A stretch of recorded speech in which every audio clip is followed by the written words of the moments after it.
There we go. Thank you, Miss Helper. Hi.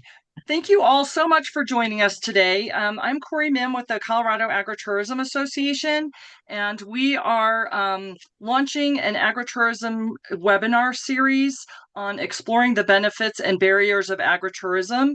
Different people from around the state are at different levels of embracing agritourism, maybe just thinking about it. We've welcomed both or being more advanced, and we've welcomed people both from county planning departments and or councils and whomever is interested in advancing agritourism, as well as producers and support organizations around the state. So as people are still joining on with us, it looks like people are still coming on. So at this point, we will take a few minutes just to introduce really quickly. What I'll do is just call on you as I see you on the screen, just to speed things up a little bit. So if you just introduce your name, what your business and or role is, and if you, some of us wear multiple hats, so maybe also speak to one or two organizations that you may be also involved with on a board or something like that, just so everybody gets a sense of how we're all connected around the state. And do say where in the state you live. So I'll start off. So I'm Corey Mim. I live up in Summit County, and I am a part-time executive director for the Colorado Agritourism Association. I'm also involved with a number of other tourism and economic development roles around the Northwest Colorado region as well as statewide. So that's a little bit about me, and I will go ahead and turn it over to Matt Lafferty.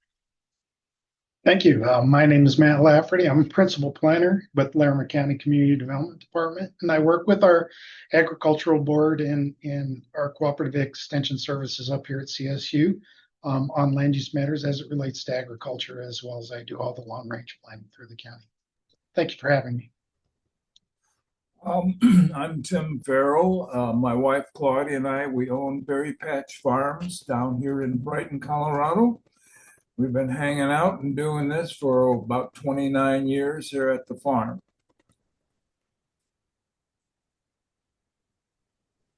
I'm Stephen Wynn. I'm the town administrator and treasurer in Paonia, Colorado.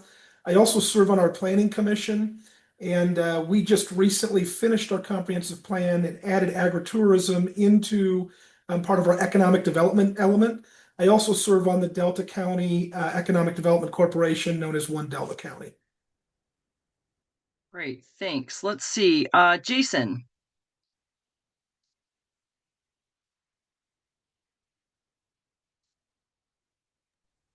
I am Jason Rick. We are a grass-fed, grass-finished beef producer. We also bought the ranch next door to keep it from a confined chicken feeding operation where we're doing Airbnb, agritourism, weddings, conferences. The Carvera Cocoa Conference was there this year. We've got about 7 weddings on the books for next year, and we're doing more tours all the time, trying to get more young people to have a ranch wedding and keep all that money local. Local coffee shops definitely happy when we have a big wedding because they have 150 people in there getting coffee in the morning after the wedding or before.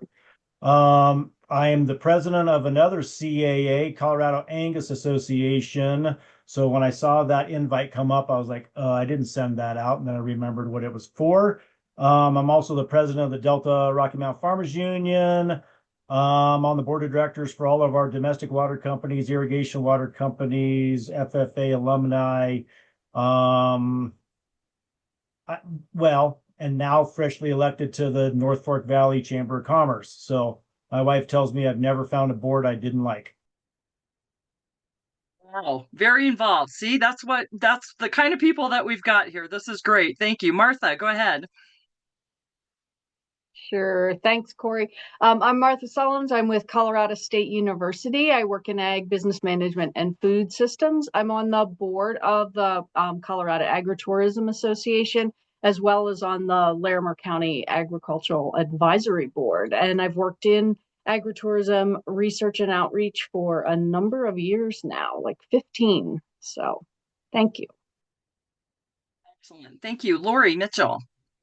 Hi, I'm Lori Mitchell, and I live in the North Fork Valley as well in Paonia, just outside of Paonia in Delta County. And my husband and I run our Sageview Ranch. We started it back in 2018, and we have goats and chickens and fruit trees, and we do weddings and events and short-term stays. And yeah, and now I am on the Colorado Agritourism Association board, and I'm grateful to be here. Thank you. Thank you. Let's see. Kelsey. Good morning, Kelsey Pope. I'm a rancher out by Lyman, Colorado. Our family has seed stock and commercial red Angus cattle. I'm currently serving as the president of Colorado Agritourism Association and have been on the board for a while and just enjoy supporting agritourism. Also involved with our local cattlewomen, our state cattlewomen, and then the Colorado Livestock Association as well. Great. Thank you. Vanessa. Yes, I am located north of Burlington in Kit Carson County. We are a small family farm and ranch, and we open in the fall for pumpkin patch and corn maze, and we host weddings. Had a vineyard, but it's going away. So we're always just trying to learn. Thanks. Thank you. Regan.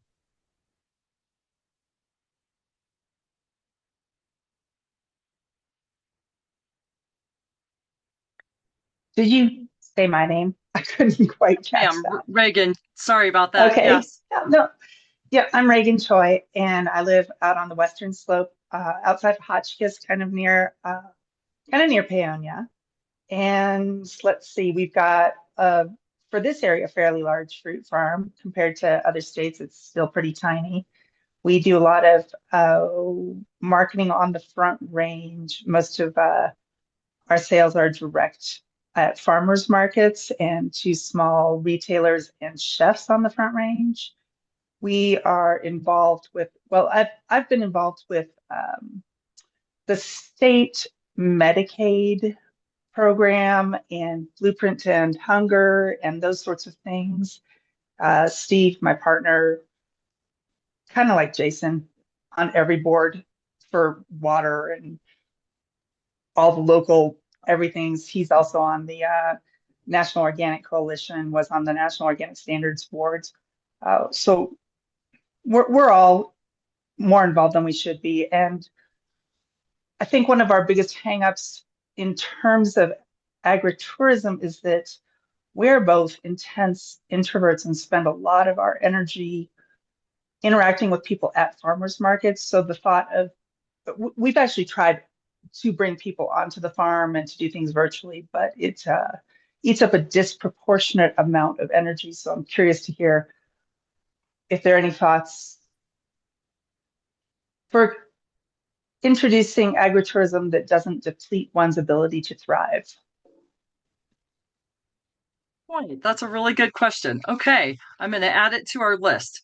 Let's see. Next, we have Barb Howe.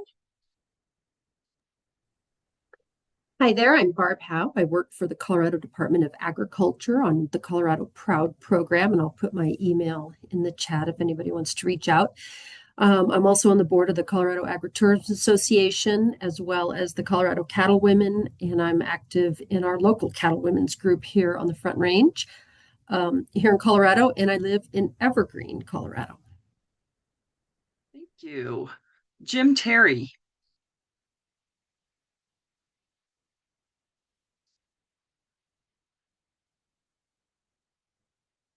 Okay, his video's not showing, so he may be on a phone. Jim, if you get to unmute yourself and can just jump in and introduce yourself, that's great. I'll move on to Michelle Roselle.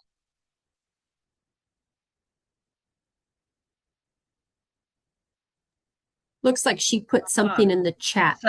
Yeah, Michelle says, I do not have video or mic, so my name's Michelle, and it disappeared. City of Cripple Creek. Okay, Director of Heritage Tourism for the City of Cripple Creek and Vice Chair on the board of the Gold Belt Byway, as well as serving on the board for the Cultural Office of the Pikes Peak region. Wow. Okay, another person with a lot of hats. Thank you so much for what you do as well. Let's see who we have now. Jim Brett, if you're on, if you'd like to introduce yourself. Sure.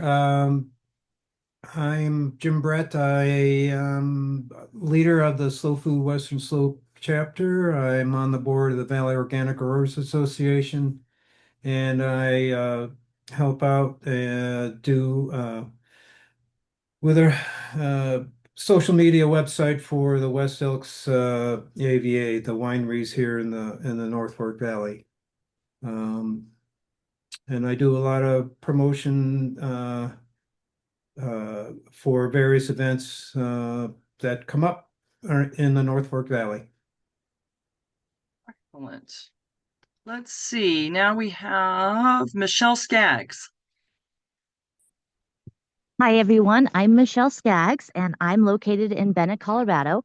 I am the president of the Adams County and Arapahoe County Farmers Union, and I strive to be someday like Jason and Michelle, but I just don't have the energy.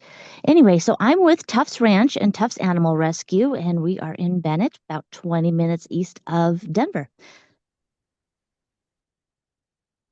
Thank you. Jen Dionisio. Good morning, everybody. I'm Jen Denisio from Three Sisters Farm and Dairy in Pueblo, Colorado. We have a small family-run farm. We run a small herd of red Angus, and we do a lot of farm field trips on our farm, teaching young individuals where their food comes from, how to grow their own food. I also have a small flower farm that we are 3 years into. Vice President of Pueblo County Fair Board and the Western Director for the American Nigerian Dwarf Dairy Association. And I think that's about it. Wow, good stuff. Let's see. I'm just scanning to see who else I may have missed. Sean Bennett. Hi, I'm Sean. I'm in Lyman, Colorado. I'm with Prairie Ridge Buffalo Ranch. We have tons of tourism stuff since I took over in 2019. We're a three-generation bison ranch, and I was just asked to be here today to explain some of the hurdles we had to go through to get here and find out what the options are. Excellent. I think I've gotten through everybody that's showing up on my screen. I'll just give a brief pause. If anybody didn't have the chance to introduce themselves, please go ahead and just jump in. Okay, otherwise let's go. Ryan.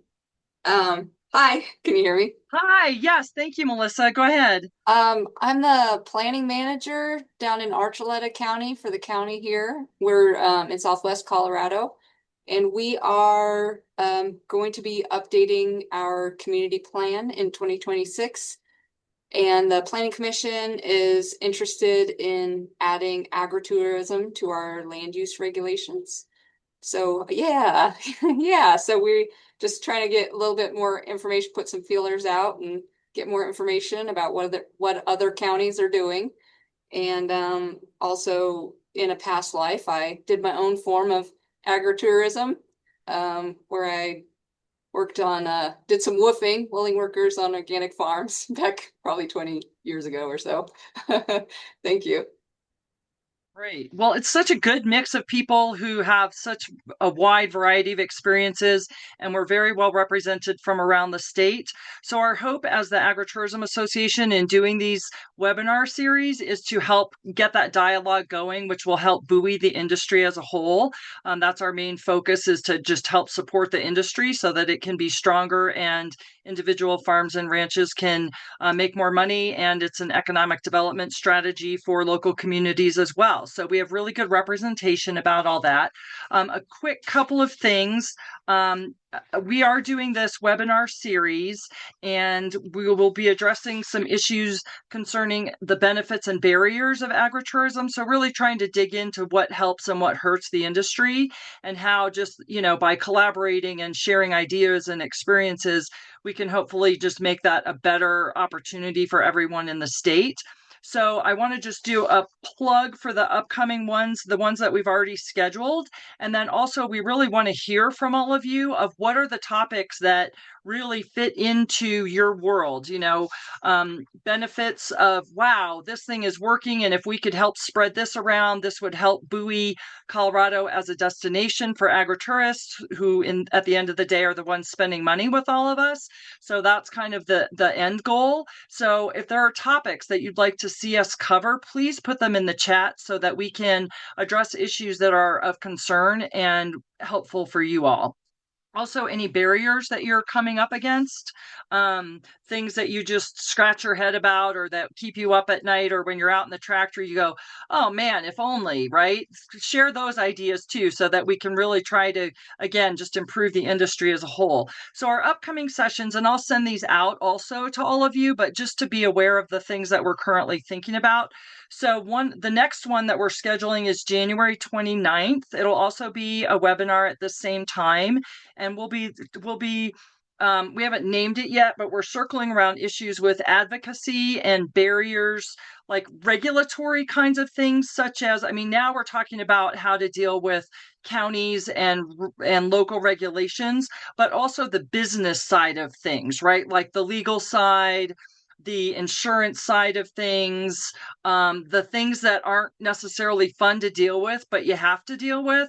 So just again, trying to dig into some of those and break them down so that they're not so overwhelming to us as we're, sitting there with the 20 things on our to-do list, trying to figure out how to make a go of it. And then those just seem like really big hurdles. And we hear about those a lot from the industry. So we'll be covering those things in January. And also another plug, if you know somebody that you think would be a great participant in any of these topics, also please chat or text or email or call, because we definitely want to bring them into the fold and the conversation as well. And then on March 12th, we'll be having our annual meeting. This is something that's required as a nonprofit, that we'll be having our annual meeting, but it'll also be another just industry engagement type of thing like we're doing here today. So we also will be covering another topic there. And based on some of the feedback we get in the next few weeks or month, we'll tailor that discussion to things that people in the industry want to hear about. Let's see, Reagan put in restrictions for conserved land use and activities. Great point. We have done in the past, we've done some things covering sustainable agritourism and sustainable agriculture practices. I always laugh when people think that that's a new idea, right? So farmers and ranchers have been sustainable in the taking care of our lands and our resources forever, because otherwise you don't last very long if you don't. So anyway, continue to put stuff in the chat, and then I'm going to go ahead and share my screen, and then we will get rolling with the agenda, which is also part of the agenda. So here we go.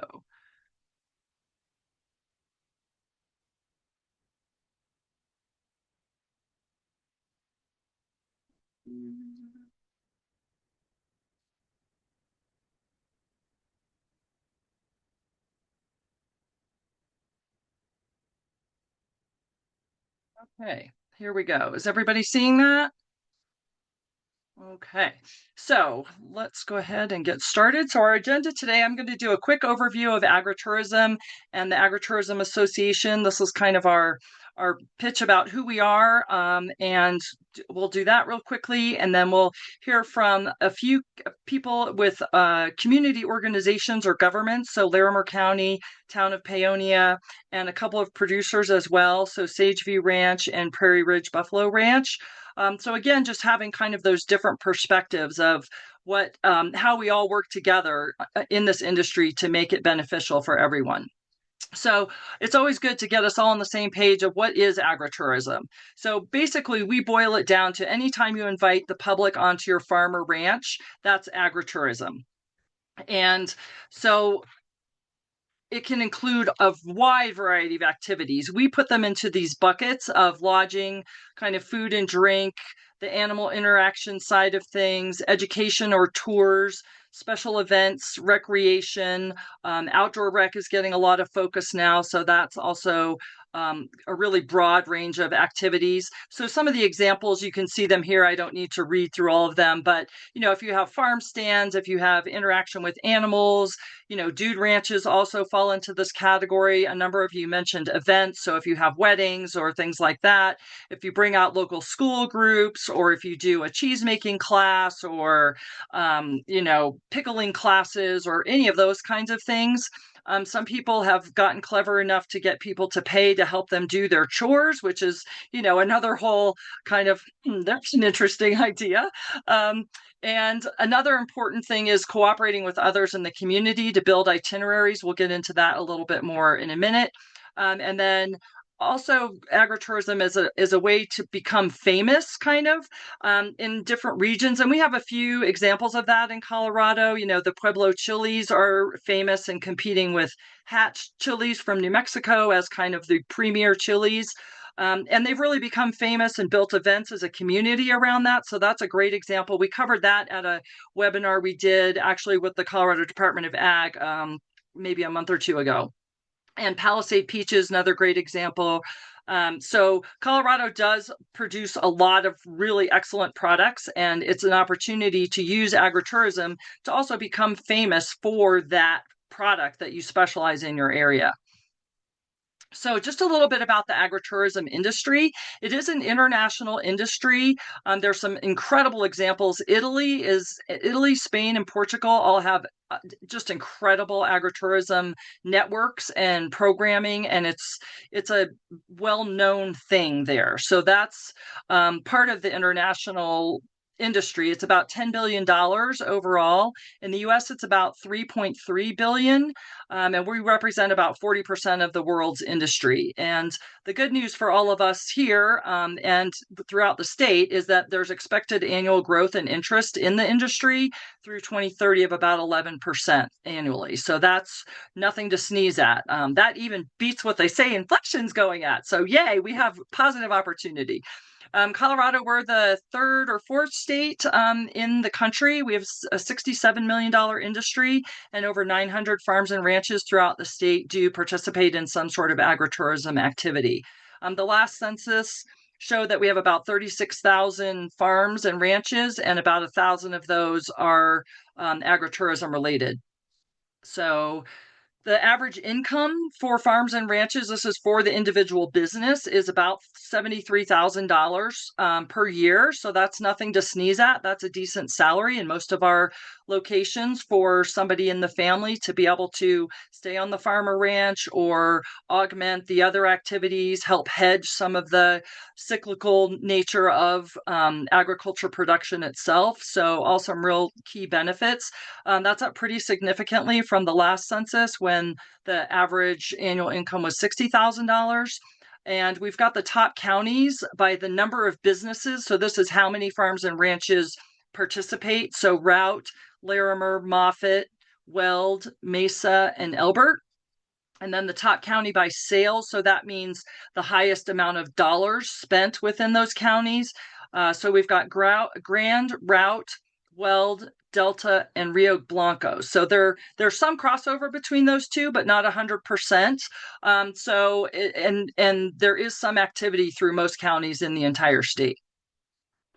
Why do we do agritourism? So we've already touched on a few of these: driving additional revenue, offering family experiences that enrich our lives as we get to know people that may come back year after year to visit and get to know the industry in our business. And the visitors also take away once in a lifetime potentially experiences and really help them understand where their food comes from, the heritage and legacy of agritourism and agriculture in the US and in Colorado specifically. So it helps educate them. We talked a little bit about the name recognition for your agricultural products. If you have agricultural products and don't participate in Colorado Proud, a shameless plug for Colorado Proud and Barb and all her efforts, they offer tremendous promotional materials and also have a lot of research showing that does matter in the eyes of consumers. So that's a really great program to get involved with. Generating financial incentives to help, if you've got enough money, then you can do other things to maybe add solar or some other sustainable practices that cost money to get into. So it also helps be able to spread the activities that you're able to do. And it's kind of that blending of agriculture and tourism, put them together, and then the tourism revenue can help the agriculture side and vice versa. So it just helps diversify your own business and the economic well-being of the community in which you live. So yeah, the economic development opportunities in your community. So, if somebody's attracted to your, let's say, pumpkin patch, and they may stay overnight in the community, they may go to a restaurant, they may do some other activities, maybe go to a museum, things like that. So it really does bring people into communities and help them benefit the community beyond just the individual business. Some of these we've already covered. They kind of do overlap a bit. So bringing outside dollars to the region that then become a money multiplier within the region is a very helpful and good strategy. Again, we want to educate and encourage the local consumption of our local food and our local products, supporting our industry. We've talked a little bit about that. Developing marketing venues so that, some people that do CSA programs, consumer direct programs, if they come and they do a U-Pick and they've experienced your product, then maybe they enroll in your consumer direct program and they, continue to buy beef from you, or, jams or whatever, cheeses, whatever it may be that you produce. And then the collaboration and the industry support, we've talked a bit about that already. So then a little bit about the Colorado Agritourism Association. We're a member-driven organization, and we are focused on providing support and outreach to producers in the state so that they can be more successful and diversify the economic strength of their own business as well as the local communities. Our background, so we evolved out of the Colorado Tourism Office. It was the Heritage and Agritourism Committee back in 2013, 2014, and it spun out of that. And the reason was the number one thing we figured out was that we needed liability protection. That was kind of a table stakes to get into the industry. So we worked with a number of folks to get House Bill 1280 passed, which provides liability protection for agritourism businesses. Some of you may also have this for the equine industry has it. Outdoor rec has certain categories of it as well. So it's liability protection, which makes it where you can have a little bit of a sigh of relief that you're not going to lose everything because of some liability issue. And we do have those signs and the verbiage and all of that, which we'll get to later. So the CAA, we reach out to the industry and support systems and really just try to grow the statewide influence and success of the agritourism industry. So where we focus, we've talked about building statewide influence and support for the industry.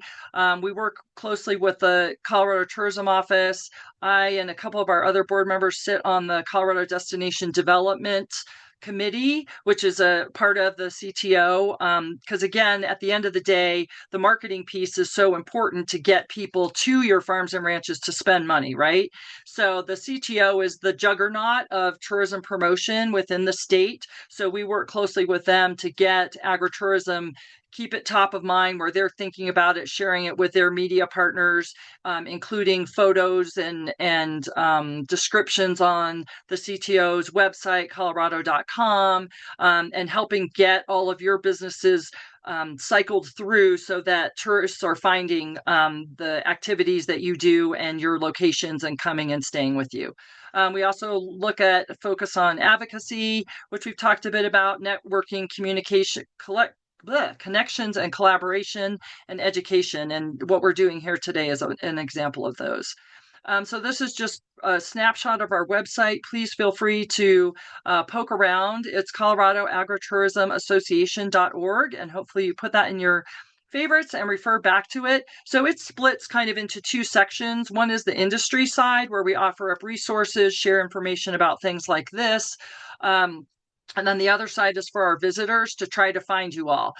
So it is free to do a basic listing on our website, and we want the most comprehensive listing of products and businesses out in Colorado, because the Colorado Tourism Office refers back to our site to try to find examples of it if they have media coming in or fam tours, or they also can use it in their newsletters that go direct to tourists. So it's an important way to get visibility for your business. other things that we do. Why the association? Well, like I said, we're member driven. So a shameless plug, please join us. Every dollar helps make things like this possible, as well as putting together other resources that help all of you at the end of the day. So please join.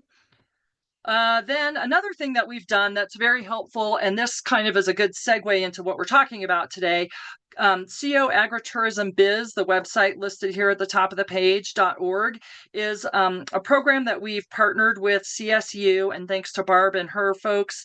And we've put together this website that essentially scours all of the counties, 64 counties in the state of Colorado, across the kind of dozens of agritourism activities that we talked about earlier, and searches for the websites and the county regulations and requirements and permit processes and all of that. So you can go on this website, put in your county, put in the type of activity that you want to do, and it will help populate the things you need to do. So this is a resource both for the county and government folks that we have with us today, as well as the individual businesses. And it may even help some of the other organizations that you are involved in.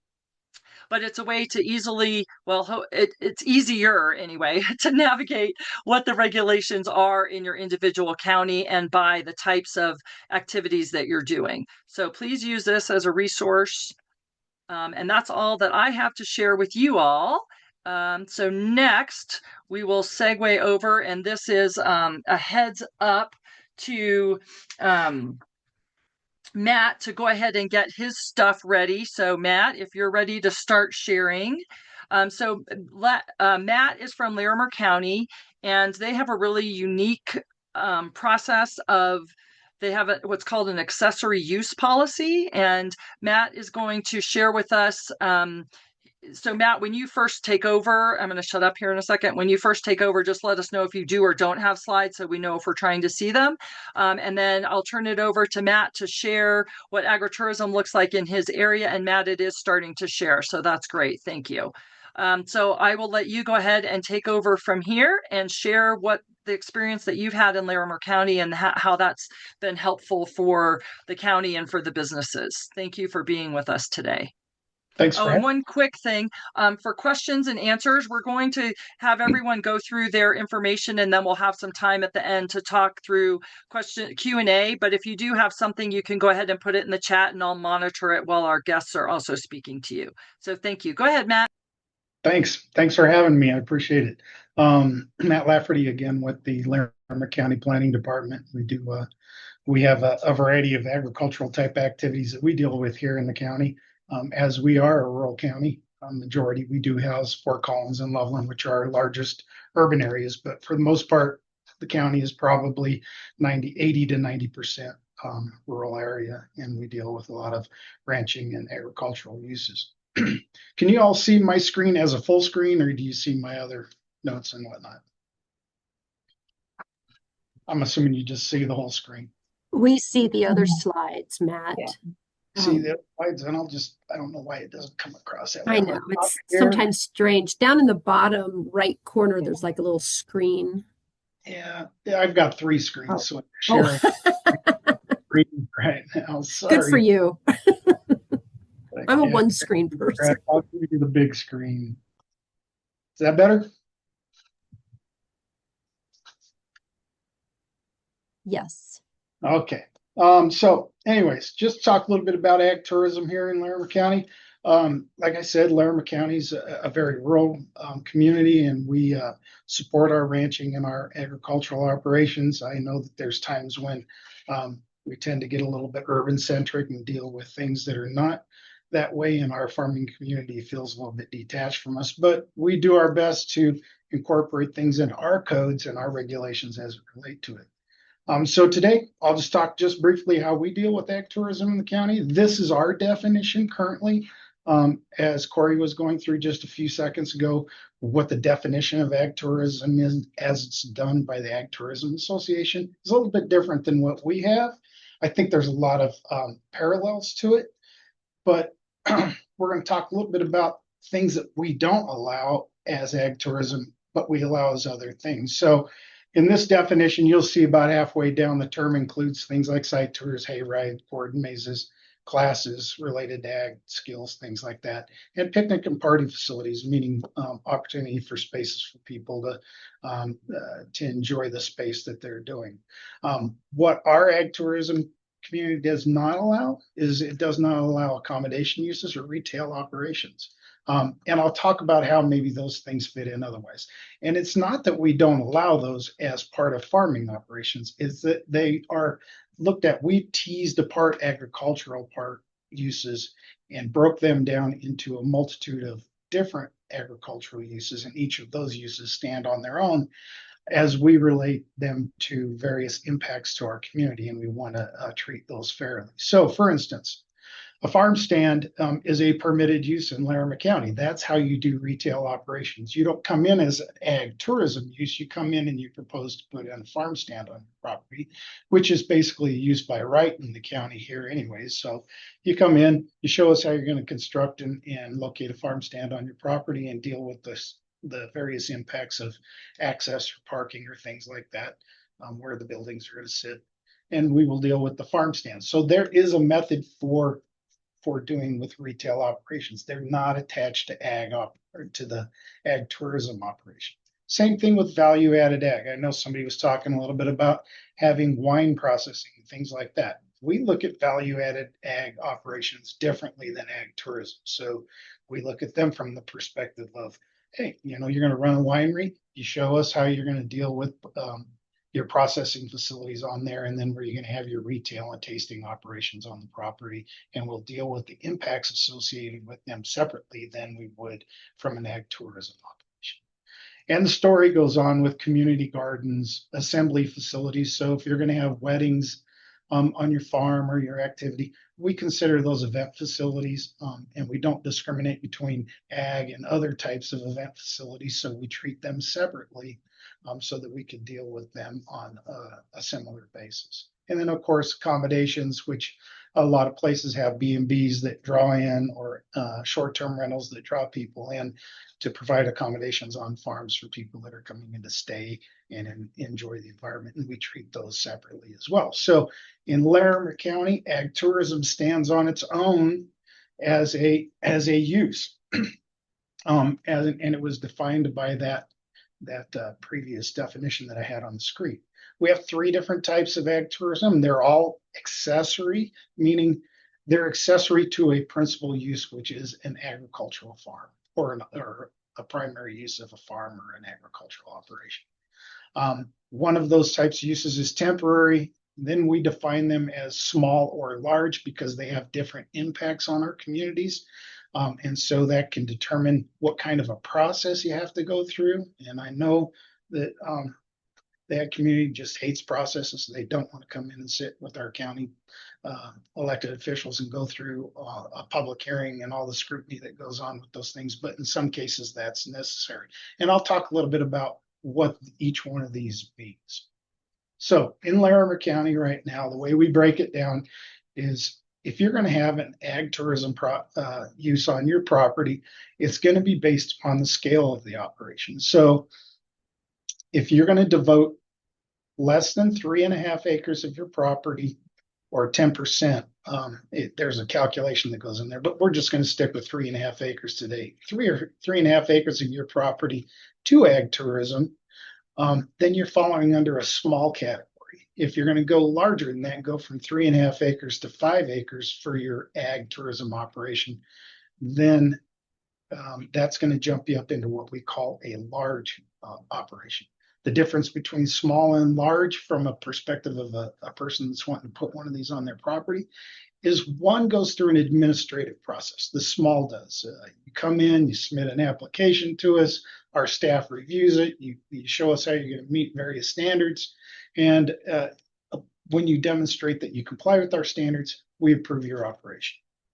In that process, we do refer our notices out to neighbors that live in the area. So if a neighbor comes in and starts complaining, or a group of neighbors saying, hey, Bob over here is going to run this operation on his property, and it's going to have noise and various impacts on us, traffic, and we're just not wanting this or whatnot, that administrative process allows us in those situations to take it forward to the Board of County Commissioners for a final determination. But we don't have to go to that determination if there isn't any reason for that to happen. In a large scenario, you go through a special review process, and that process is a public hearing process. We notify neighbors. Those neighbors get to come in and voice their concerns in front of the elected officials, the Planning Commission and the Board of County Commissioners. And ultimately, the Board of County Commissioners gets to make a decision on whether or not your operation is going to be authorized or not based upon your ability to deal with the impacts. So when we talk about impacts, we're talking about things like traffic generation, which is one of the other qualifiers that you'll see on the screen. So if you're going to generate with a small operation, you can generate up to 20 vehicle per day traffic generation to your property. And that sounds like a lot, but 20 in Larimer County is actually only 10 vehicle trips. So it's one in counts as one and one out counts as another. So if I visit your farm, when I show up, that's one trip. When I leave, that's another trip. So you're only going to get 10 visitors there. So it's pretty easy to trip that threshold, and people will move into the large because that's when you can go to 20 or more vehicle trips. And the reason why we do this is, most farming operations are out in the rural areas, and we have roads that are dirt, and they're not necessarily adequate to carry the types of traffic that some larger operations would carry. And so it gives us an opportunity to look at some of those things.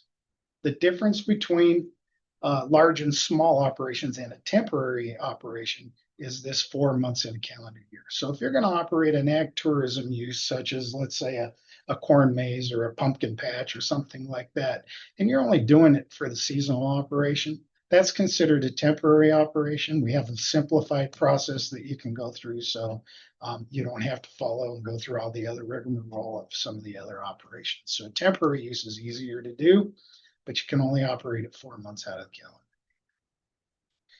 So if, for instance, you are deemed a large or small and you submit an application to the county, these are some of the qualifiers or some of the things that we look at.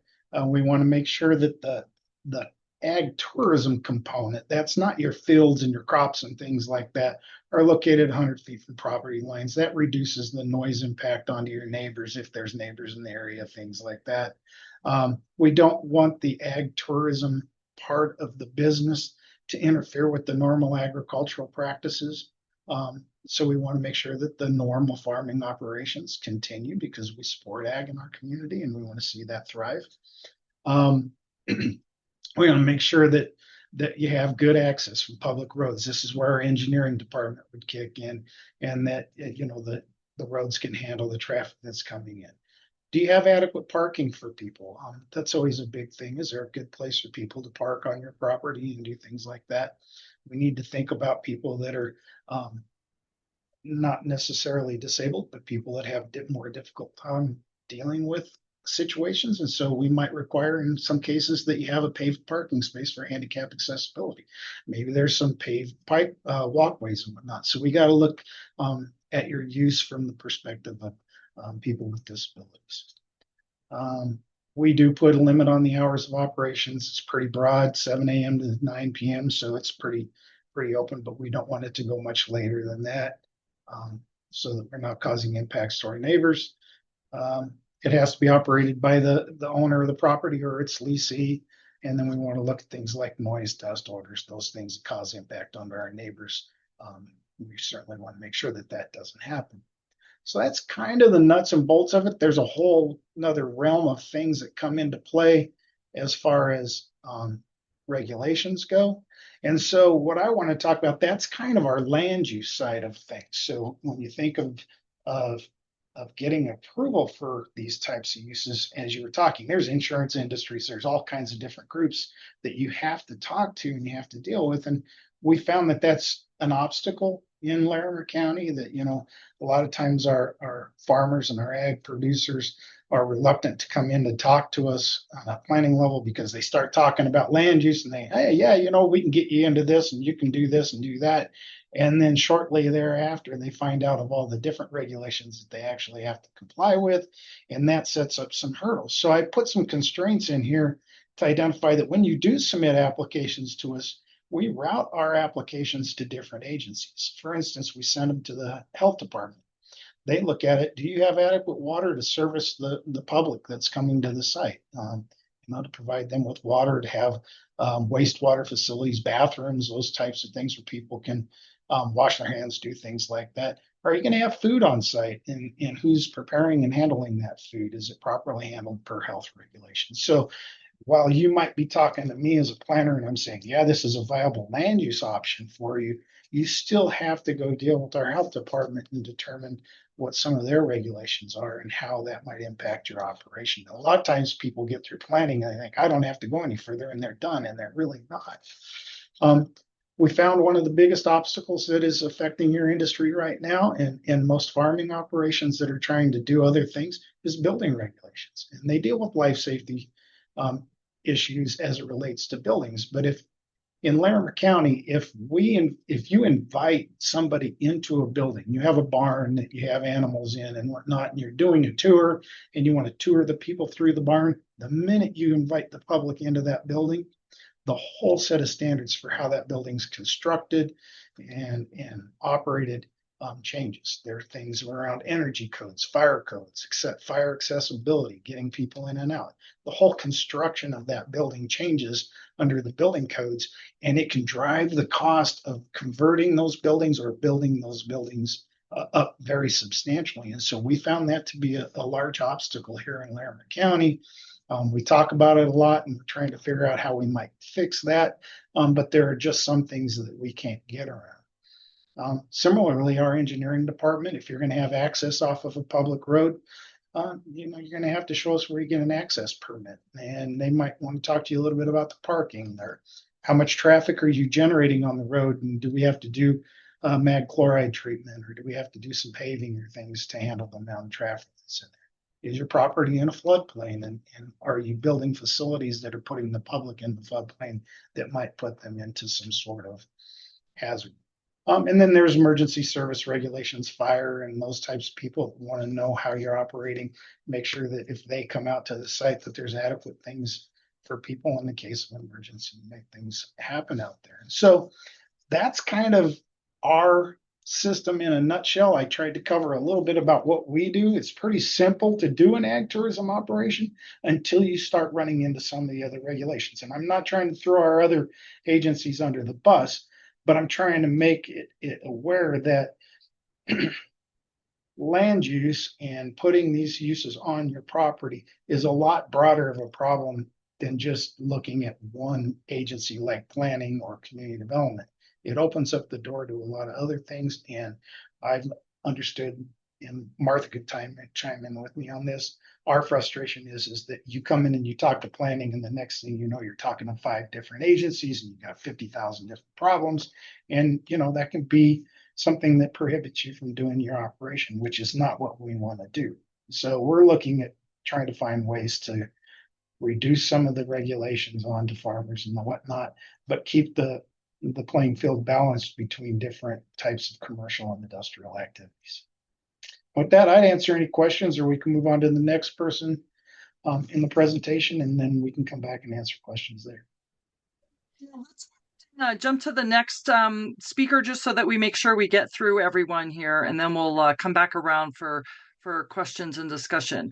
So next up, we've got Stefan Nguyen with Paonia. He's the town administrator and treasurer, and Paonia has really embraced agritourism as an economic development strategy. So Stefan, I will turn it over to you and let you have the floor. If you'd like to share your screen, go ahead. If you don't have slides, that's fine too. Thank you. Yeah, so I don't have a bang-up presentation like Matt, but I will show you excerpts from our comprehensive plan. It was a really iterative process over several years, and we just got it passed in July of this year.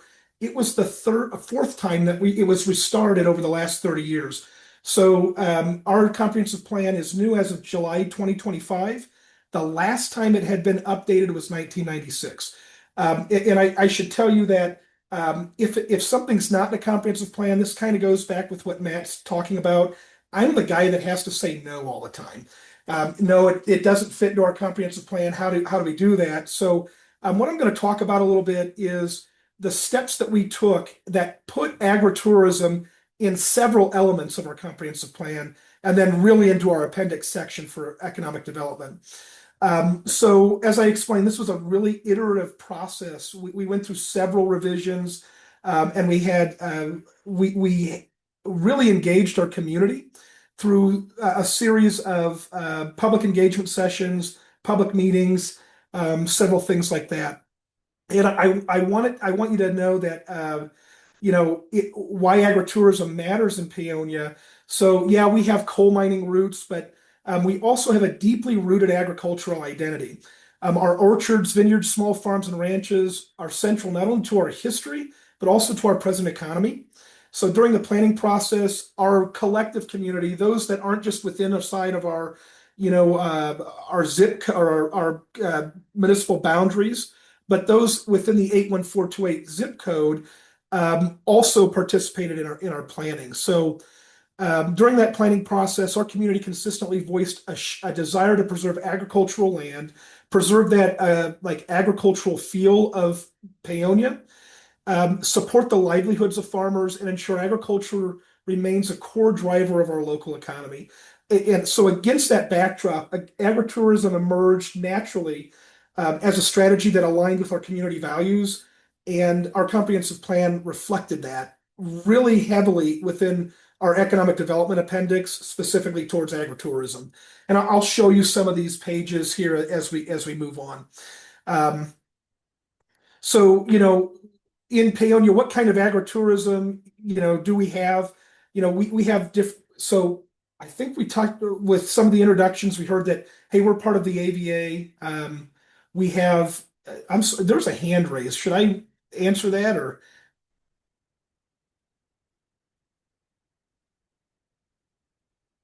I'll keep going, and then I'll take questions at the end. We have tastings, U-Pick operations, workshops, festivals, and we even have a living farm experience. So, right outside of the town limits, but still within our growth management area. So we have to coordinate a lot with the county, like, Matt was talking about, other agencies getting involved. We are described as a nationally recognized, or we've described agritourism as a nationally recognized economic tool that diversifies revenue for agricultural producers, strengthens our rural economy, and reinforces our culinary and farm-to-table traditions. So how did agritourism end up in our comprehensive plan? There's a lot of people talking about it. So that's just the cliff note. So it grew organically from community input during each stage of our planning process. We had our first engagement session in April 27th of 2023. That was before I arrived in Paonia. So that was done by a consulting firm, and those participants that participated in that engagement session identified several priorities that set that foundation for agritourism planning. That included protecting Paonia's rural and agricultural character, and that was a theme we heard throughout every element of our comprehensive plan.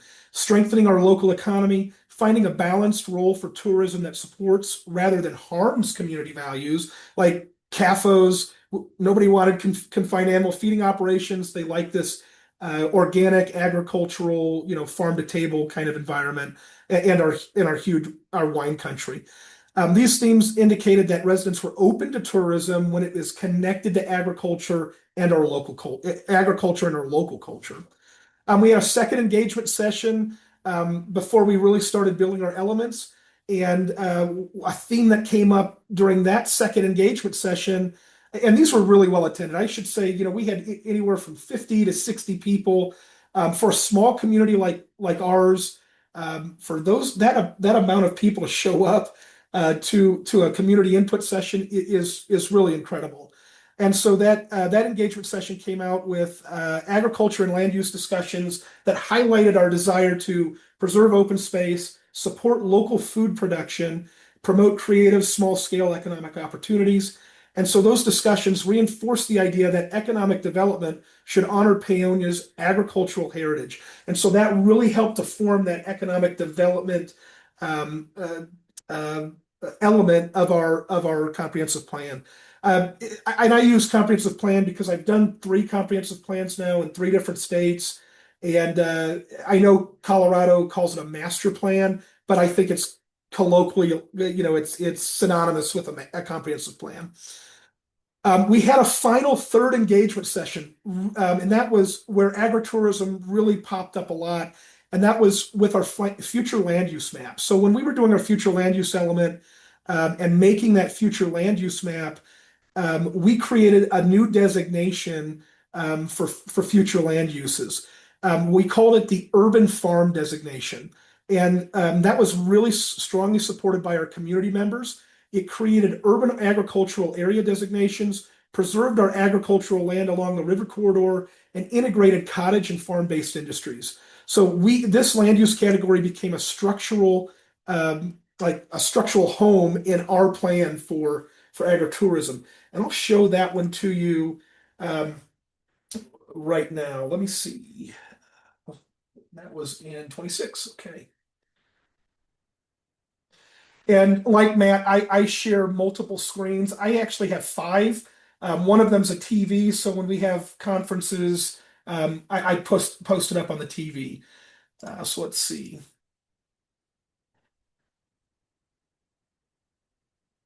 Okay, you should be able to see what we're talking about with our future land use element. And the portion that we're talking about is this new designation that was created here, urban farm. And I'll highlight that for you as well. So it tied into our economic development policies as well. But so when we created this designation, it is really meant to protect that area around the town of Paonia within our growth management area that we share through an IGA with Delta County. And so urban farm was described as this area is defined by agricultural land that supports the practice of cultivating crops, raising livestock, and agritourism. It creates a transition between town living and the surrounding rural farmland and contributes to conserving open space and agricultural land. This category plays a critical role in preserving Paonia's rural history and character and in reinforcing its local culinary farm-to-table tradition.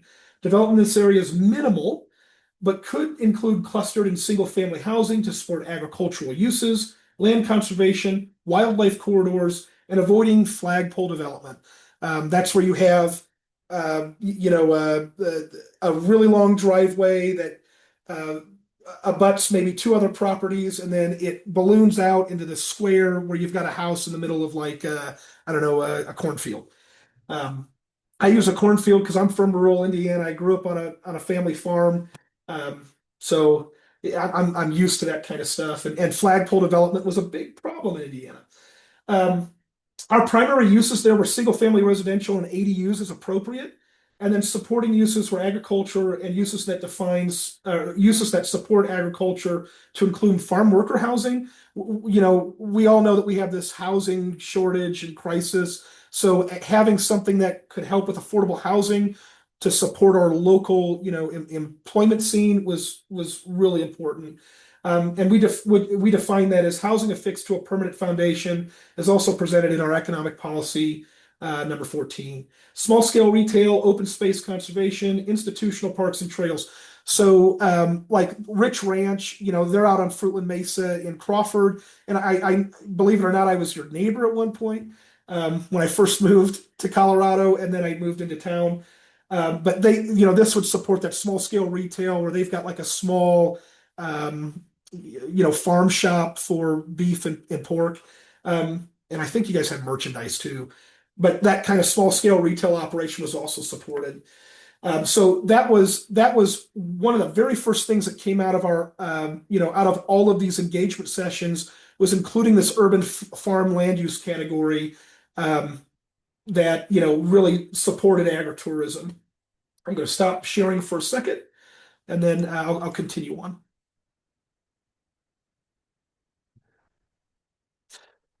So, I'm going to talk now about economic development. So really using agritourism as an economic development strategy to really support our downtown businesses as well.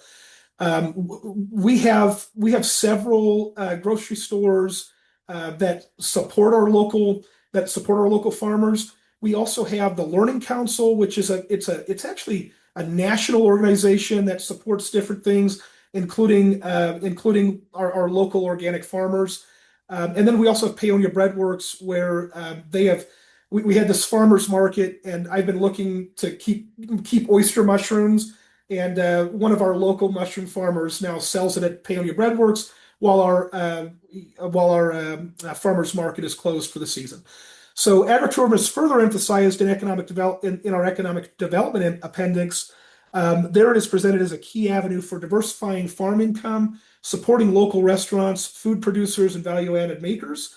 We have an organic crayon maker in town, so that's incredible. That sells internationally, creating synergies between agriculture, arts, and tourism, incubating farm-based education opportunities, like I said, with our local living farm. And then we also we were able to use CSU data to show that agritourism in Paonia generates between $93 and $164 per person per trip.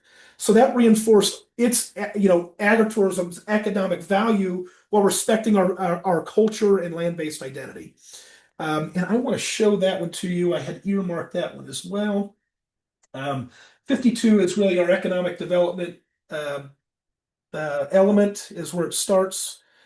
Let's see, share.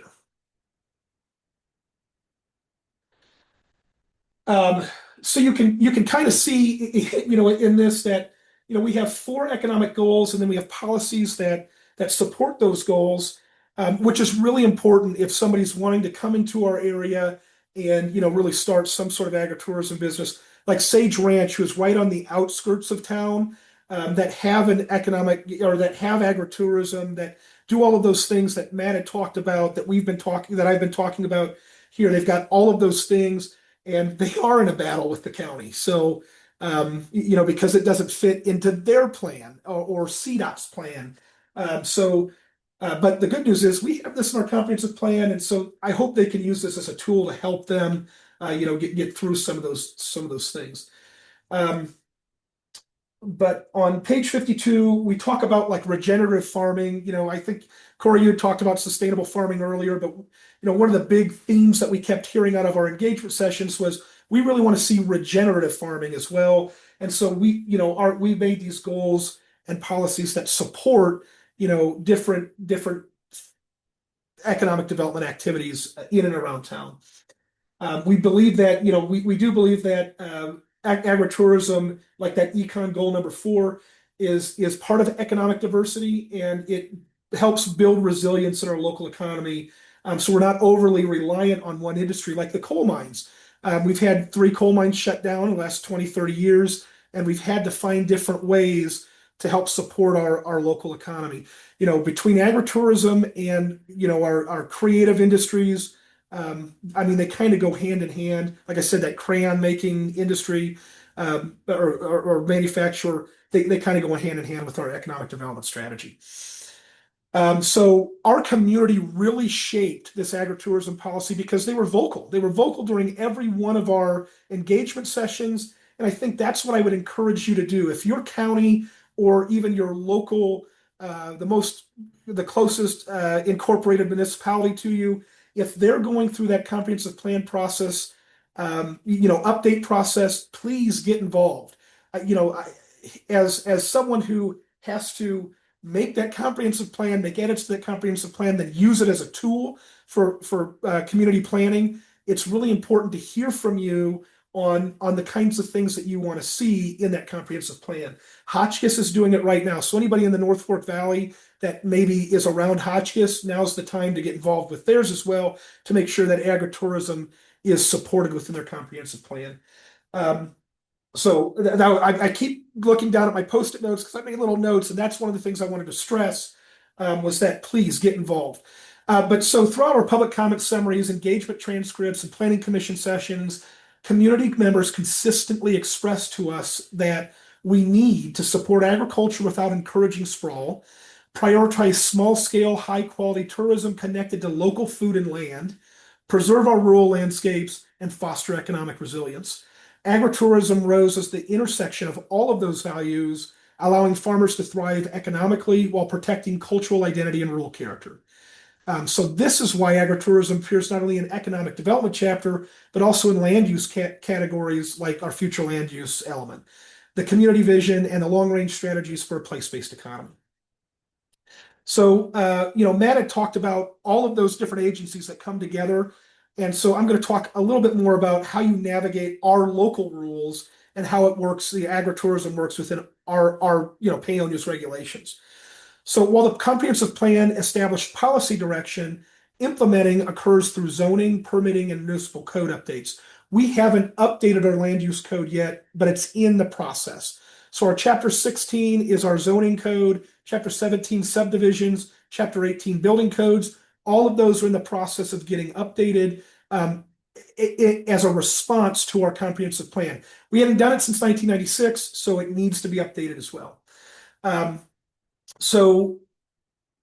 navigate our like agritourism rules, number one, you have to identify your land use category. So if you're within that urban farm, conservation neighborhood, or certain mixed use districts, agriculture and agritourism activities may be compatible with future zoning updates based on this plan. We do have something that's getting updated, a zoning category called a residential estate that allows for cattle, sheep, goats, things like that, and that's currently within our zoning code. Those are typically around the boundaries of our municipal, our municipal corporation limits, and so that's why those zoning categories are there.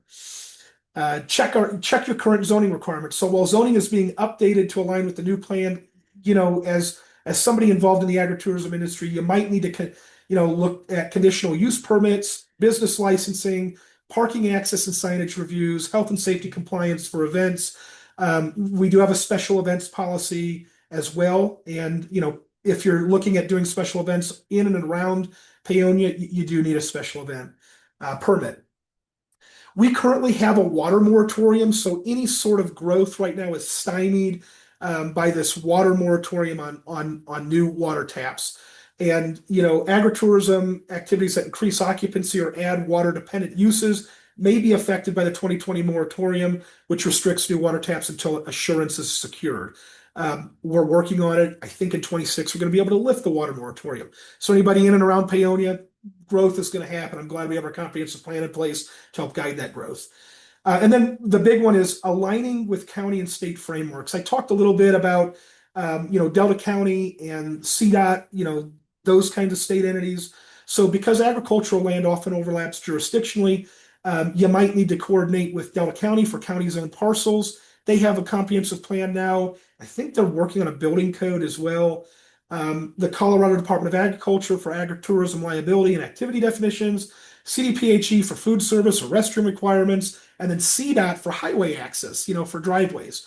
All of those things kind of matter. And, what we do in Paonia is we don't just throw you to the wolves. We help guide you along that process. We'll put you around a conference table here with those different agencies to help guide you through that process. We have a pretty good relationship with the county, CDOT, and CDPHE. So that's part of what we do is we help, with those if you come to us. And as always, if you've got a plan, don't spend thousands of dollars with engineers and architects until you talk to us first. So always do a pre-application meeting with us. I joke the first hour is free. And then as we move along, there are different application fees that are associated with it.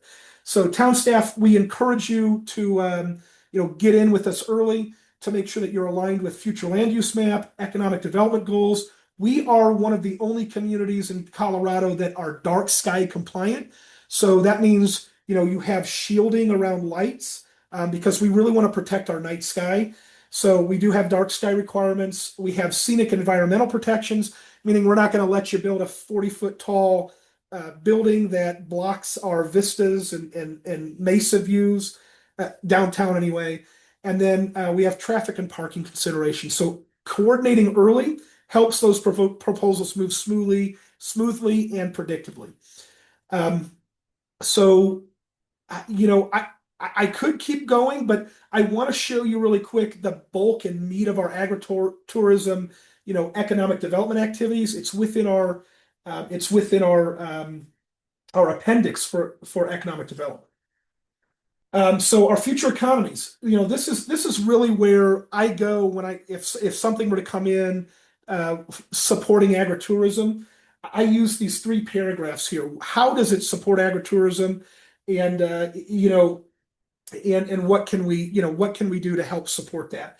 Like I said earlier, we are part of that American viticultural area. I mean, we have a lot of wineries here that are really impressive. And then, we have Big B's that says they're Hotchkiss, but they're like right in Paonia, and our wastewater plant is really close to them. So I claim them. We work really closely with, they're like a U-pick orchard, but they also make cider and they distribute it all across the state. And then they also do a lot of things like other small farms do. They bring in everybody else's products and sell it there in their market. They also have a campground and different things like that. So we worked really closely with the owner, Jeff Schwartz. When he has huge events, we provide parking for him, and they do something pretty neat with a bus that comes into town. They pick people up, bus people to their venue, and then bring it back. Bring people back. They're either staying in different short-term rentals, they're staying in our motels, or they're camping in people's backyards. It's pretty incredible.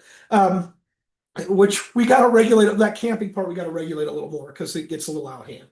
But so these are key. This part that I've shown on the screen is really the meat and potatoes of our economic development as it relates to agritourism. So I'm going to shut up now, and if you guys have any questions, I'm happy to take them. So, or unless Corey, I'll let you guide that because I think there's another speaker as well.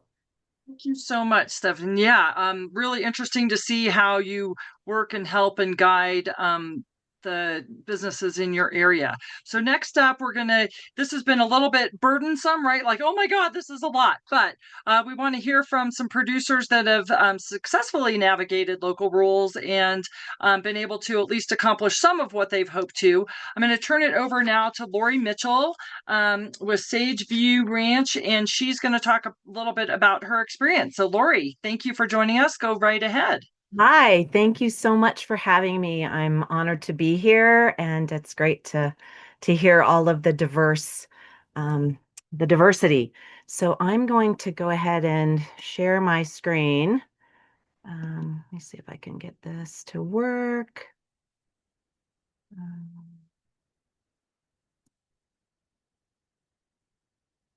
Let's see. And start the slideshow. There we go. There we go. Can you see it? Wonderful. All right, I'm going to take myself off the screen. Let's see. Okay, because I'm going to be reading my notes. So navigating agritourism, navigating these rules, this is so powerful and very fitting for us, you guys. My husband Scott and I bought our property in 2012. We have over 40 apricot trees, we have pear trees, plum trees, we have juniper berries, we have sage, and we had brought in goats and chickens. We called the county to see what it would take to bring this land back to agriculture as it was back in the day. Let me see if I can get this to work. We asked the community what they wanted. And, kind of like what Stefan was saying, we surveyed the community and they wanted to see people come and spend money and go home and spread the word. So we called Delta County again and asked for guidelines. And in 2018, we began Sageview Ranch and offered short-term rentals. Delta County had created a master plan in 2018, and in reading it, we became very excited because they promoted agriculture and specifically mentioned agritourism as an economic driver. And in looking at our land, we realized we have so many of those things on this property. So the master plan really gave us incentive to expand our offerings. We felt so incredibly supported to start creating. It really felt like a win-win because we were bringing guests in to come and stay, and then they would visit and they would support the local small businesses and learn about agriculture while they're on our land. I mean, how does it get better than that? We were beyond excited because our agriculture zoning was officially approved. And by just a side note, we are actually right off the 133 corridor. So we're actually in Paonia's IGA urban growth area. So guests not only love our rustic ranch, but repeatedly rant and rave about the hidden gem of Paonia and what this community has to offer. I mean, there's, like Stefan was saying, there's wineries and farm to table dinners and breathtaking views and all kinds of beautiful things. The events at Big B's. So we just tell people we are the appointed caretakers as our guests really have inspired what we do now. For instance, a photographer said, you have to do weddings. A guest from Belgium came and stayed and wanted to tent camp. A teacher who stayed on the property wanted to start bringing their students, and they've done that year after year. So in 2019, we called the county for guidance to expand based on our guest-driven ideas to offer weddings, events, and tent camping. It's kind of funny because Terry Stevenson, who's the county clerk, she and I would laugh because we became good phone friends from me calling with questions all of the time. So just like Stefan was saying, I mean, when you start a business, you want to make sure that you're in compliance. So getting with county government is so essential. So camping has state requirements. So the county planning director and two county assessors came out and conducted a site visit for review and approved us for RV tent camping, bus glamping, and events. So Scott and I are the co-creating ranch hands, doing all the stuff. So organically, Sageview Ranch became a collaboration for education and community partnerships. And the community impact. So visitors not only help us financially, but as everybody else has mentioned, they are a huge support to the local economy. And like Stefan was mentioning, $162.50 is the average for every overnight guest, right? So just think about this for a moment. If you have 4,000 overnight guests in this valley, and they offer about $650,000 to Delta County's economy, not to mention the taxes, right, that the county itself accrues from that. There are over 64 counties in Colorado, and Delta County is number 8 in the number of businesses and number 3 in its revenue. One big thing we also hear is how friendly everyone is. And I really believe, you guys, that it's because they're living their passion, and it shows. As a lot of you know, farm and ranch work is really tough, but hearing the joy from our guests truly gives us energy to bust our booties. We are creating a legacy, a way to keep our kids, our grandkids here in a place where they have the opportunity to thrive, live their passion, and really make a difference. So this slide just shows, I mean, gosh, agritourism is over 325 years old, and it was designed to help farmers and ranchers survive in lean times on their ag land. Farmers cannot financially thrive on crops and cattle alone, especially these days with the price of housing and land and all that.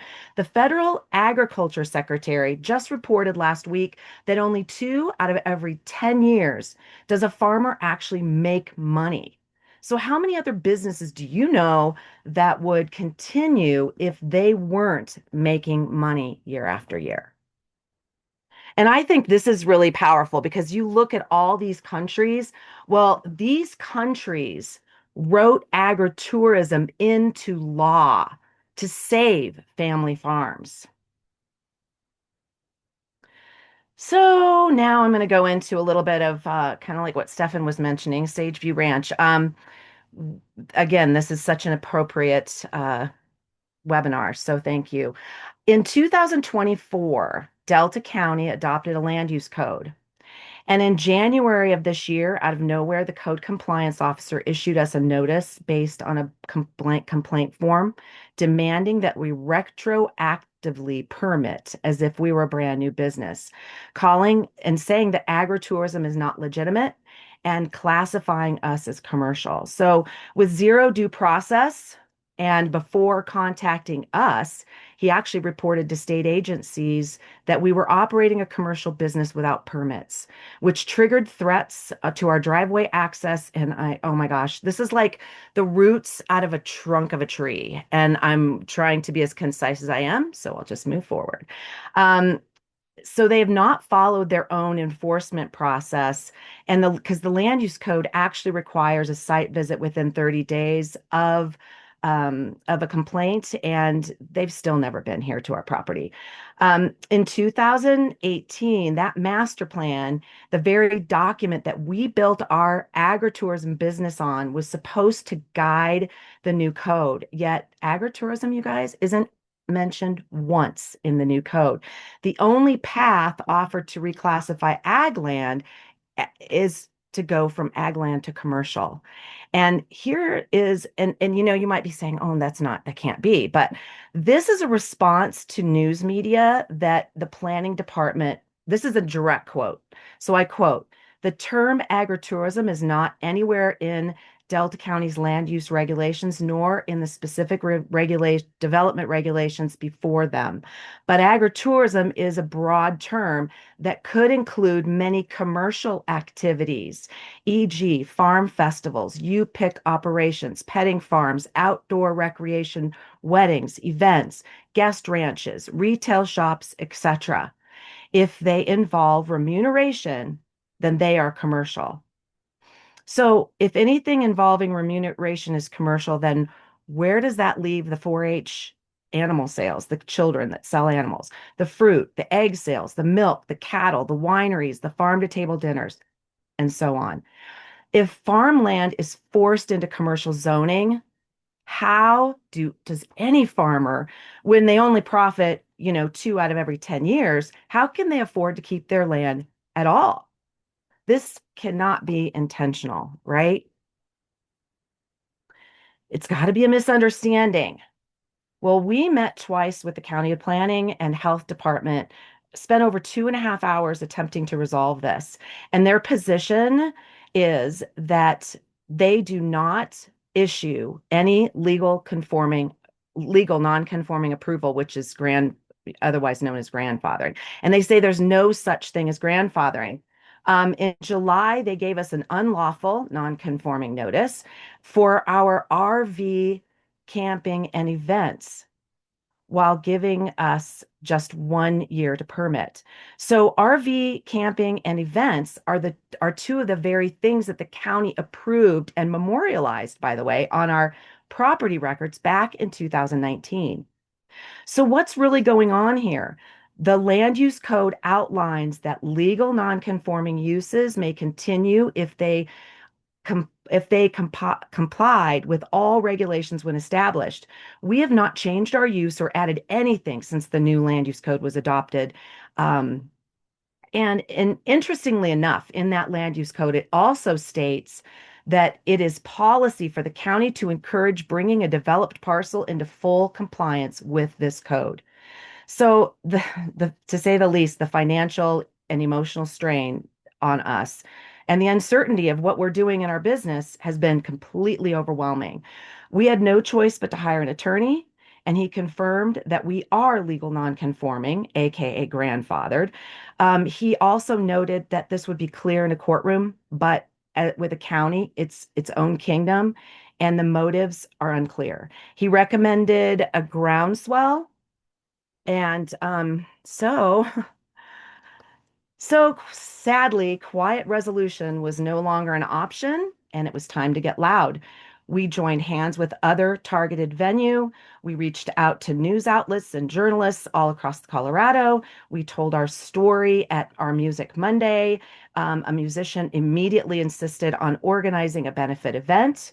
People began sharing on social media. We launched a petition and now have over 2,200 signatures. We set up booths at our Cherry Days and Harvest Festival, which is where we actually met Stefan. Thank you very much, Stefan, for your information and insight. So what happened in this, you guys, is so powerful because in getting loud, people started reaching out privately. From Colorado to Oregon to Arizona, it's happening in other communities all over this country. So this isn't just our fight anymore. It's this valley, the state, and beyond. This continues to give us strength and courage to save our ag land. It's so important. So in October, Jammin' for Justice was a huge community awareness event that was put on by an incredible local musician. Music, oh my gosh, music has this wild power to bring people together without even trying. Hundreds came out for this magical event. And there was a silent auction that raised money to help us with some legal fees. The community said loud and clear, they're not letting Delta County kill our agriculture land. That day proved it. When we really stand together, we are unstoppable. You know, we can create change. Getting involved, like Stefan was talking about. This is bigger than any one ranch. It's a shared mission. Protecting our farmers, our ranchers, and their agriculture land, defending our rural way of life, demanding fair, common sense policy that actually fits, empowering every small farmer and family operation, preserving the legacy that our parents built and that our kids deserve to inherit. When one of us is told you're unlawful, it's all of us that are under attack.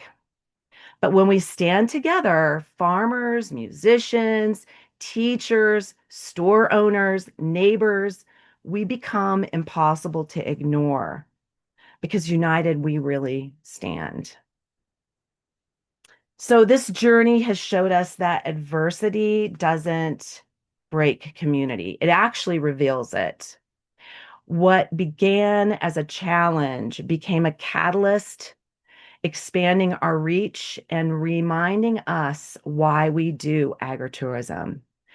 Even though our case, oh my gosh, our case is still open, the support of neighbors, businesses, media, and even strangers continues to give us the courage to continue, to stand up, to speak out, not just for ourselves, but for every farmer and rancher. When agriculture stands together, we can guide local policy toward common sense, fairness, and a thriving rural economy, a thriving economy for everyone. Remembering when the right and the left wing work together, all birds can soar. So thank you so much for asking me to speak.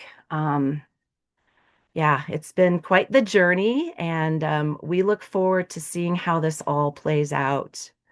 It's, yeah, thank you. Thank you so much, Lori. Unfortunately, we lost Sean. He had to go load bison. So, duty calls, right? The animals kind of take priority, so we get it. But we do want to open up.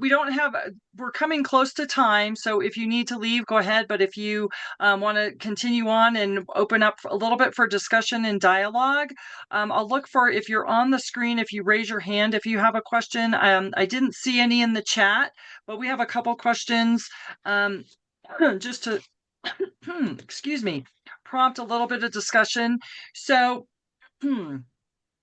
one of the things that we want to walk away with some tips for everyone.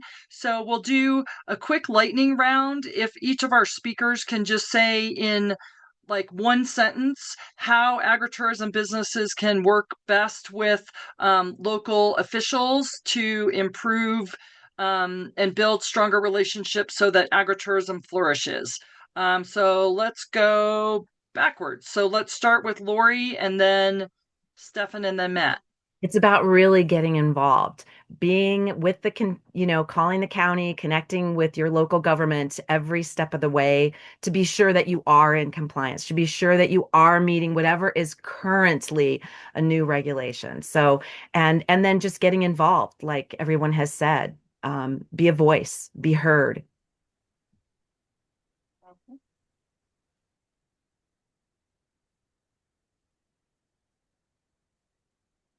There we go. Sorry, I was having an issue with the mute button.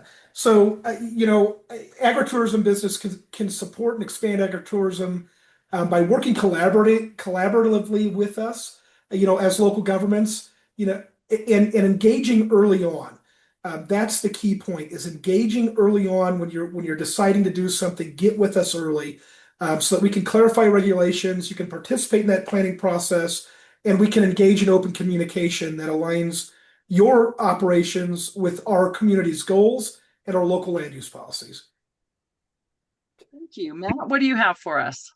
I would chime in with what they both said, but to Lori's issue and whatnot, and that happens a lot in all our communities because staff changes, codes change, rules change, things change. And so document everything. When you get an approval from the county, document it, make sure, hey, I got this approved here and I am allowed to have this here. So when you have to prove a grandfathering situation, this is what I got approval from some guy later. We deal with it, our staff, and I see it all the time in the county where we get new planners and they interpret the rules differently. They change their attitudes about things. And we just got to keep going back and reminding ourselves that.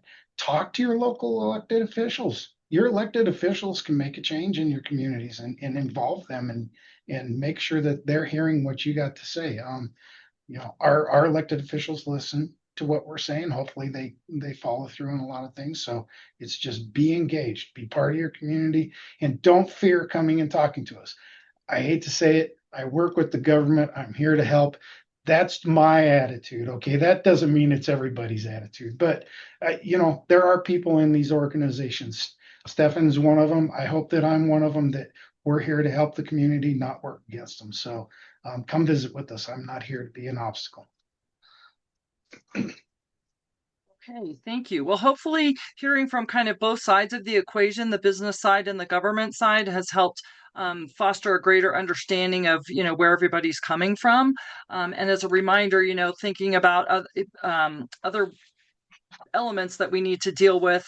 The end of January 29th, we'll be doing a session on kind of the legal and insurance aspects. Not the most fun, but very necessary. So we will be looking forward to that. I haven't seen any other questions in the chat, but if you have any follow-up things, feel free to reach out. And the speakers hopefully will share their slides with me, and then we can have those available for you all as well. And that is, I believe, what we have. Anybody have any other comments of things going on in their areas, or questions or burning comments? I'm looking for raised hands, or just feel free to jump in too. I'm just going to add one last go ahead, bit, Matt. and this is just coming from my perspective of things. A lot of things are changing in different codes and building codes and other codes and whatnot. It's not just about your local officials, it's about your state officials. So work with the state, push legislative changes and things like that to make things simpler for you. Right now, there's been a lot of code revisions that have been made to building codes and whatnot, and it's really creating difficulty for our agricultural operators to do the things that they need to do to stay viable. And so work hard with your state legislators, push them to make change. Good, thank you. Okay, well, happy holidays to all of you, and we look forward to continuing discussions and learning from one another and sharing out information. So thank you all very much for joining us today, and have a wonderful rest of your day. Thanks. Thank you.